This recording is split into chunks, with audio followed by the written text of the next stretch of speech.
మనతో పాటు ఇంకో భక్తులు ఉన్నారు, వారితో మాట్లాడదాం. సార్ నమస్తే అండి, మీ పేరు? వీరభద్రరావు. ఎక్కడి నుంచి వచ్చారు సార్?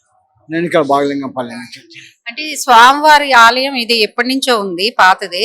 అంటే మీకు మీ జీవితంలో జరిగిన అద్భుతాలు ఏంటి? బాబా ఏం చేశారని మీరు బాబాని నమ్మారు? బాబా పిలిస్తే పలికే దైవం. ఆయన పిలిస్తే పలికే దైవం. ఆయన నా జీవితంలో నన్ను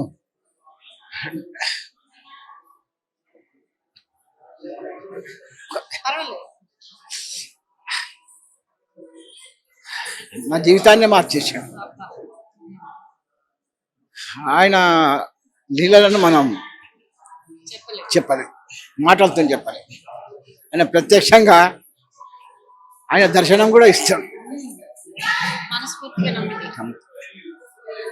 ఆయన వచ్చి నీ లోపల ఉన్నటువంటి ఎటువంటి చెడునైనా సరే దూరం చేయగలిగేటటువంటి శక్తివంతుడు.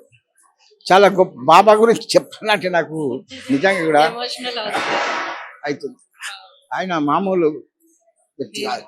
దత్తాత్రేయ సంభూతుడు, సాక్షాత్ దత్తాత్రేయుడే. సాయిబాబా గురించి మాటలతో చెప్పలేదు అమ్మ. చాలా గొప్పవాడు. ఆయన అనుకున్న కోరికలన్నింటినీ కూడా నెరవేరుస్తాడు. ఆయనను సంపూర్ణంగా నమ్మండి. నమ్మిన రోజు ఆయన ఏది కావాలంటే అది ఇస్తాడు. ఆయన వచ్చి తట్టి లేపుతాడు నిద్రపోయేటాన్ని. నాకు జరిగిన సంఘటనలు అవి. నా జీవితంలో ఎన్నో సంఘటనలు నేను చూసిన ఆయన నా లైఫ్ లోపల. నేను షిరిడి ఫస్ట్ టైం వెళ్ళినప్పుడు చూసిన తర్వాత, అక్కడి నుంచి వచ్చిన తర్వాత నాకు సాయి అంటే అమోఘమైనటువంటి నమ్మకం అయిపోయింది. మా పిల్లలు కూడా, మా బిడ్డలు కూడా, మా కుటుంబంలో కూడా చాలా మంది. చాలా గ్రేట్ అమ్మ. అంత గొప్ప స్వామి అదృష్టం ఆయన మాకు లభించడం అదృష్టం. అంటే సాయి భక్తుల్ని ఒక్కొక్కరిని కదిలిస్తే ఒక్కొక్క కథలు వినిపిస్తూ ఉంటాయి. అలాగే మనతో పాటు ఇంకొక భక్తులు ఉన్నారు, వారిని అడిగి తెలుసుకుందాం. సార్ నమస్తే అండి, మీ జీవితంలో జరిగిన అద్భుతం ఏంటి? బాబాని నమ్మడానికి మెయిన్ రీజన్ ఏంటి? ఆయన ఇక్కడ స్వతంగా ఉన్నాడు సాయిబాబా గారు. ఆయనను చూస్తే మనసు చల్లగా అవుతుంది, అనుకున్న కోరికలు తీరుతాయి.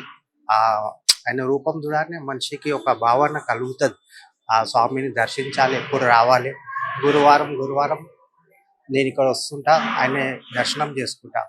ఏంటంటే ఇక్కడ అనుకున్నది మనసు పూర్తిగా నమ్మితే మొత్తం జరుగుతుంది. నేను కొన్ని పనులు ఉండే, పెండింగ్ ఉండే, అవి వచ్చి నేను ఇక్కడ దర్శనం చేసుకుని ఫస్ట్ టైం వచ్చిన ఈ ఆడ నుంచి వస్తూనే ఉన్నా. అంటే ఇది చెప్పాలని కాదు, నా అభిప్రాయం. ఎవరు చెప్పిన మాట కాదు, ఆ భగవంతుడు నా మనసులోకి వెళ్ళి నాకు చెప్తాం. అది మనం మనసు పూర్తిగా నమ్మితే సత్యంగా సాయిబాబా కూర్చున్నాడు, ఆయన నిజంగా కూర్చొని ఉన్నాడు. ఇది మాత్రం సత్యం 100%.